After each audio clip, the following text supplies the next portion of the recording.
Digo. Tawag siya karon lang.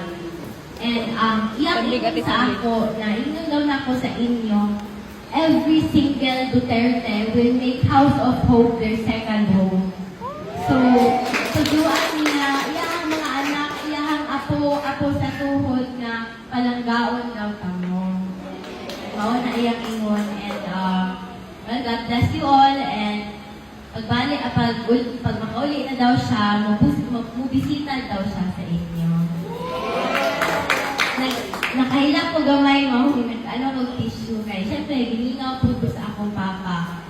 Pero, giningaw po daw siya ninyo. So, he will see you again now. He will see you again.